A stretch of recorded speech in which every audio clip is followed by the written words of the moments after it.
Hi everyone, this is Sam and welcome to Logic. Today's grammar video is the second in the series on conditionals. Last time we looked at real conditionals and I'd originally planned this as a single video on all unreal conditionals, but I then decided to split it into two because I was giving you far too much information. Today we will do all the logic, science and philosophy behind the second conditional, and we'll compare it to other languages as well. As a quick reminder, conditionals tend to be the most complicated structures in every language. They don't exist only in English. In every language they express the same concepts and each tense creates a different mental image, which is why tenses are important. The same happens in your native language, you just don't realise it because you don't have to think about it.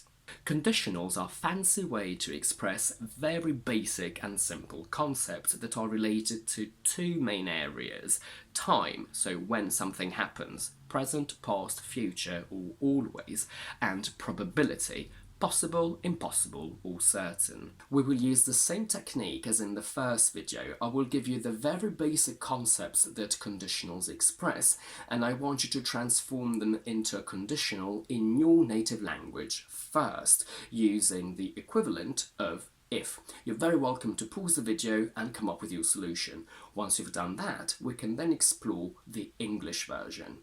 I want you to give me a conditional in your native language of this concept. I don't like chocolate, so I don't eat chocolate cakes. In English, we get, if I liked chocolate, I would eat chocolate cakes. This exercise was fairly easy in the first video, but now it's going to get trickier and trickier. Let's analyse the two main concepts that conditionals express: time and probability. When does this happen? This happens now, in the present, and it's impossible. The fact that I like chocolate is impossible right now, so it's impossible for me to eat chocolate cakes right now. And in every language, when you want to create the idea of an impossible situation in the present, you use a second conditional, which in English is created with if plus past subjunctive, not the simple past, followed by would in the main clause. To be technically accurate, these impossible situations in the second conditional can be in the present, or in the future, or sometimes always, and we will see what I mean by that. But they are impossible when you speak. Now you don't like chocolate, so it's impossible for you to eat chocolate cakes now. We don't know if tomorrow your taste buds will change and you will like chocolate, but right now, based on the information that you have now, this situation is impossible. We use the second conditional for dreams and speculation. You're telling me that in an alternate reality where you like chocolate right now you would eat it. But this thought has no foundation. You don't like it, so you can't eat it. As we said earlier, depending on the context, the second conditional can refer to the present, the future, or always. And in the following sentences where I will explain that to you, I'm going to write choc because chocolate is a very long word to write. We originally said that if I liked chocolate, I would eat chocolate cakes refers to the present, but technically it could also refer to always as a general trait. You're telling me that you don't like chocolate, well, in the past, in the present, and potentially in the future. So it's part of your personality. So as part of your human being, you never eat chocolate cakes because you don't like chocolate. You can make it specifically about the present if you say, if I liked chocolate, I would eat the chocolate cake you've brought to the party here. In that case, it's a specific case happening now. If I liked chocolate, I would eat the chocolate cake he's bringing tomorrow is specifically about the future. Using a conditional with if is much more common than the basic concept. Let's imagine that you walk past a patisserie displaying an amazing chocolate cake and you want to express your frustration about the fact that the cake looks extremely inviting, but because you know that you don't like chocolate, you know that you won't eat it. In normal English, you wouldn't say, "Oh, I don't like chocolate, so I won't eat that." You'd say, "If I liked chocolate, I would definitely eat it." Using a conditional creates a bit more drama as well. In the structure of the second conditional, if is followed by a past subjunctive, and you might be a little bit confused by that because teachers and books tell you that you create a second conditional with if and the simple past. Now, in English, the simple past and the past subjunctive look and basically are exactly the same, but technically they're two different moods. The past subjunctive expresses simultaneous unrealness, meaning something impossible happening at the same time as what it's linked to, which in this case is the verb introduced by would in the main clause. The fact that in English the past subjunctive and the past simple look exactly the same confuses students, and that's why most of them think that the second conditional refers to the past, but that's one of the biggest mistakes in English grammar. The second conditional only refers to the present, future, or always, but never to the past, because we need to remember it's a past subjunctive, not the simple past. Verbs like walked, did, went can be both. The only exception is be, because we use were for all persons. If I, you, he, she, it, we, you, they were rich. You can say if I, he, she, it was rich. It's very common in spoken English, but technically it's not the most sophisticated version, so please do not use it in formal English and in English exams. We use the structure if I were you, him, her, it, them to give advice. If I were you, I'd quit my job because it's making you miserable. So that's my advice to you, and this is the best example to understand why the second conditional is impossible. If I say if I were you, well, I am not you, so the whole sentence is impossible. I'm just talking about the fact that in an alternate reality where I am you, I would quit my job, but I'm simply not you, so this can't really happen. When we talk about unreal or impossible conditionals, we need to remember that in every single language, in English and in yours as well, everything we say in the conditional is the opposite of reality. Let's go back to the original basic concept and transform it into a conditional. So I say I don't like chocolate, that's negative, so I don't eat chocolate cakes.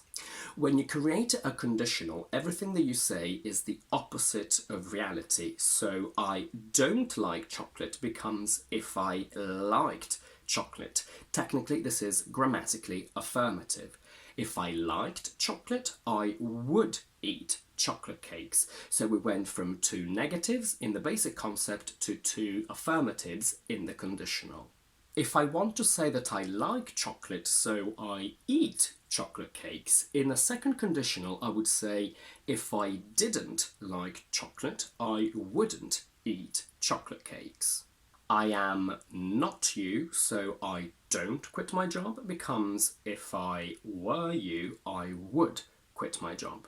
Depending on the concept you want to convey, you can also have an affirmative and negative in the same sentence. I am not rich, so I live in a small house becomes if I were rich, I wouldn't live in a small house. I already have a car, so I don't buy one. If I didn't have a car, I would buy one. Let's now go back to the lottery and compare the second conditional, if I won the lottery tomorrow, I'd go on holiday, with the first conditional that we looked at in the first video. If I win the lottery tomorrow, I'll go on holiday. These are both correct, and when I ask my students what's the difference between them, they tell me that if I won is a second conditional, therefore it's impossible about the future, and if I win is first conditional, so it's possible about the future. All of this is true, but then when I ask them in what real-life situation they would use one instead of the other, they never know how to answer. So I want to know when in real life you decide to use the second conditional over the first conditional.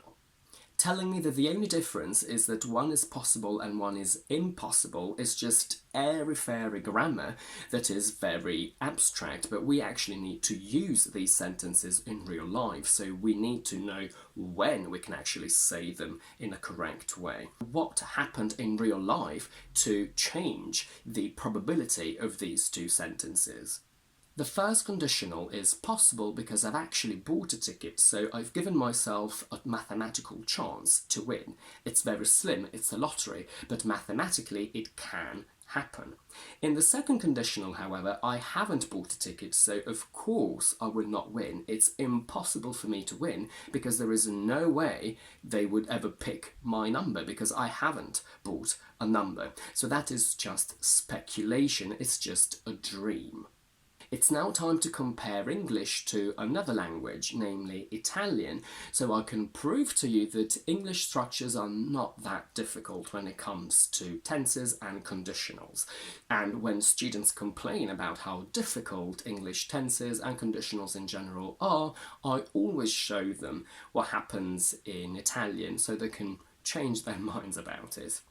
If you want to conjugate the verb to win into the simple past and past subjunctive, you only need to learn one single word, one single alteration of the word win, which is one for all persons in both tenses and moods.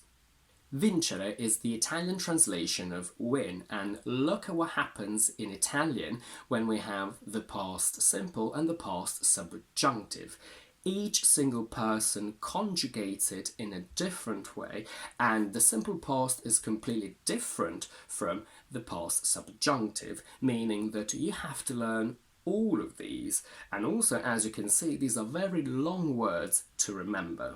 I'm not saying that English is the easiest language in the world to learn, because I'm sure that there are other languages that do even less when they go from the infinitive to win to the simple past or past subjunctive. But what I'm saying is that it's not the hardest, and when I talk about the difficulty of a language, we need to be objective.